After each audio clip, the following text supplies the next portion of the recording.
savez, la relation entre Dieu et son peuple, c'est une relation entre mari et femme.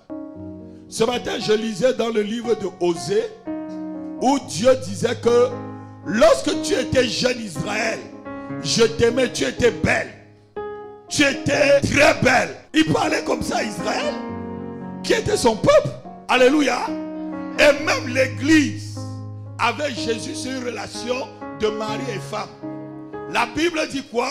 Christ est notre époux. Et nous sommes les... Ah non, quelqu'un n'a pas entendu. Amen. Pour Dieu, le mariage est quelque chose de très important.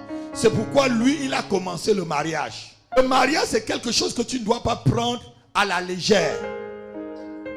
Ça peut détruire ta destinée comme ça peut bâtir ta destinée. C'est pourquoi, en tant qu'enfant de Dieu, il faut prendre cette chose au sérieux. Qu'est-ce qu'on va fêter au ciel? Les noces, non? C'est le temps qu'on passe après le... Donc le mariage, c'est quelque chose de très important. Et lorsque tu ne comprends pas cela, tu ne comprends même pas ta relation avec Dieu.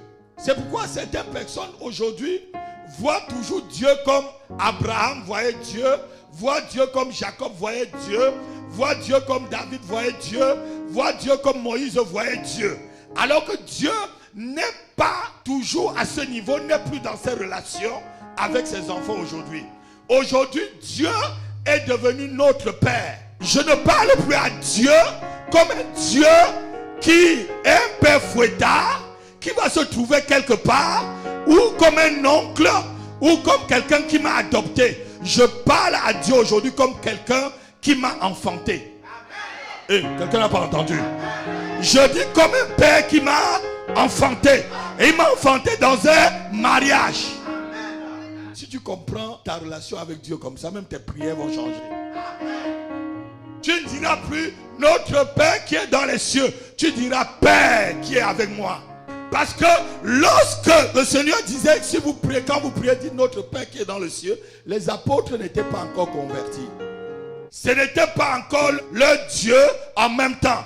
Il dit, je m'en vais vers mon Père qui est votre, vers mon Dieu qui est votre. Lorsque tu rencontres le Seigneur Jésus-Christ, c'est que tu as fait un bon choix. Mais le deuxième choix que tu as fait capital dans ta vie, c'est le choix de ton conjoint. Celui qui va t'accompagner dans cette marche-là. Et c'est ça souvent qui est difficile pour les enfants de Dieu. Tu vas prendre une personne. Peut-être la personne va être avec toi pendant 40 ans, 80 ans. Et si tu fais le mauvais choix, c'est fini. Tu as déjà choisi. Alléluia. C'est pourquoi ouvre tes oreilles ce matin et écoute-moi très très bien.